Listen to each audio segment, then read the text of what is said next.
ice and snow. No wonder then I sing time and again. This is Sparky on Ice, the coldest podcast on the internet.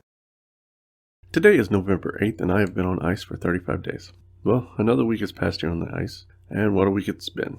We are still in yellow, and we found out we have at least another 16 days of yellow. At this rate, we may be green for Thanksgiving. I think everyone is getting really frustrated with the lack of recreation on station. Usually we have bars and dances, clubs, karaoke, trivia, sports, community activities. They just aren't happening this year. Honestly, I feel bad for the first timers. I think they're getting a crappy first season. At least they'll get bragging rights for any future seasons. Sort of you think you had it hard, I survived 2020 on ice. I guess all we can do is endure and move on.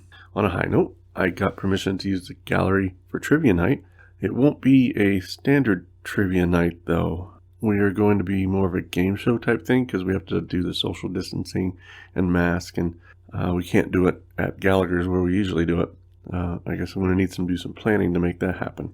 We also had quite an interesting week at work. I got a call on Tuesday about a breaker tripping at the VMF. That is where we repair all the vehicles on station. This breaker fed the heating and air compressor. Without that, they can't do any work. And I want them to work because our truck is currently on the deadline waiting for repair.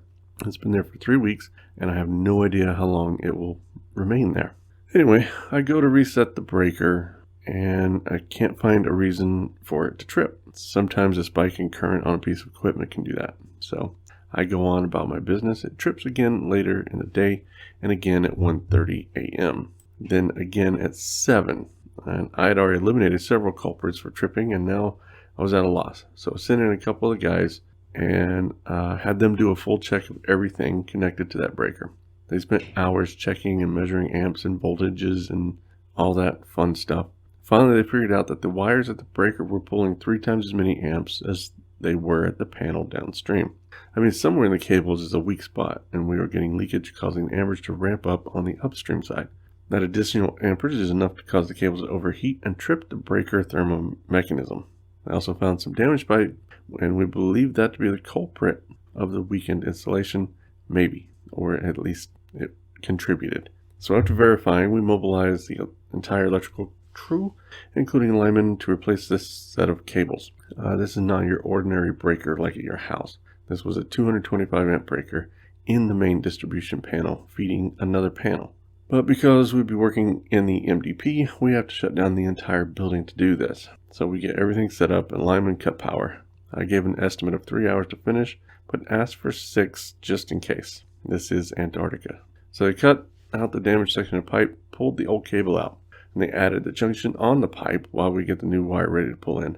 We all get together and pull the wire. It gets terminated and energized. We got the entire thing done in about 2 hours. So a really good night that went as planned, and everybody worked really well together and got it done. We did inspect the cables and the pipe. We found a small bit of carbon scoring on the pipe and a section of cable with really thin insulation, and we're pretty sure that is the issue. But now it's all fixed. The breaker doesn't trip anymore, and they can work on vehicles again. The rest of the week was rather uneventful. I had my first bass guitar lesson. I think I did okay. I got a lot of practice to do though. I really need to build up my finger strength and the calluses on the tips of my fingers. But I learned to play Knocking on Heaven's Door intro.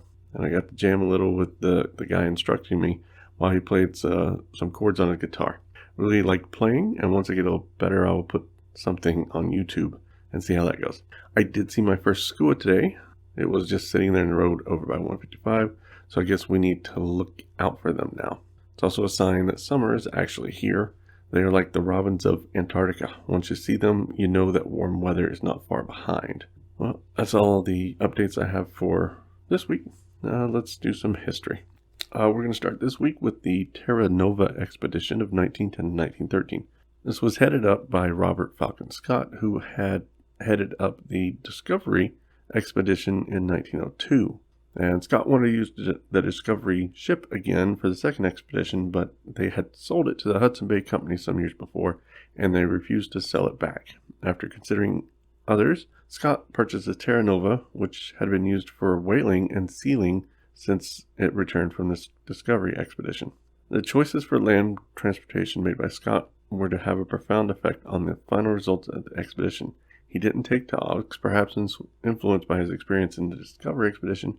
Instead, he had motor sledges, which were experimental, since none had ever been used before, and ponies. Ponies had been used by Shackleton, but not successfully. Scott planned to use the motor sledges as far as possible, establishing depots along the way. The ponies would then take over. Between them, these two methods would haul the sledges across the low-level, relatively flat Great Ice Barrier, now known as the Ross Ice Shelf, to the foot of the Beardmore Glacier. This is the next major obstacle, where the South Pole Party would begin to man-haul their sledges, gaining height, climbing up the polar plateau. The journey to Antarctica on the Terra Nova was eventful, and losses of ponies, a dog, coal, and other stores occurred. During a storm, a dog called Osmond was washed overboard by one giant wave that broke his chain, only to be washed back on board again the next wave. On December 8, 1910, the first iceberg was spotted, and on the following day, in latitude 68 degrees 8 south, the Terra Nova entered the pack ice. The ship continued to encounter heavy pack ice for the next 3 weeks, consuming a great deal of precious coal in the process. On December 30th, 1910, Scott wrote, "We are out of the pack at length, and at last one breathes again." On New Year's Day, 1911, Mount Erebus came into view. They attempted to land at Cape Crozier, where they planned to up sitting winter quarters, but the seas were too rough, and McMurdo Sound was their next option. January 4th, 1911, the Terra Nova anchored to the ice, and the unloading began. The ponies were especially happy to be finally on firm ground as they rolled and kicked in the snow. The motor sledges began well. They were unloaded and immediately put to work hauling stores for the new camp. The third and largest sledge, however, broke through the ice to the sea and sank in 60 fathoms of water as it was being hauled by 20 men toward the shore.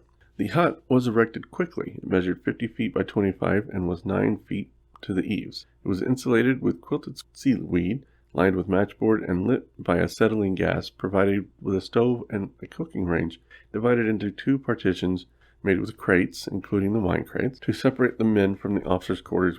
Within 2 weeks, the hut was built and occupied.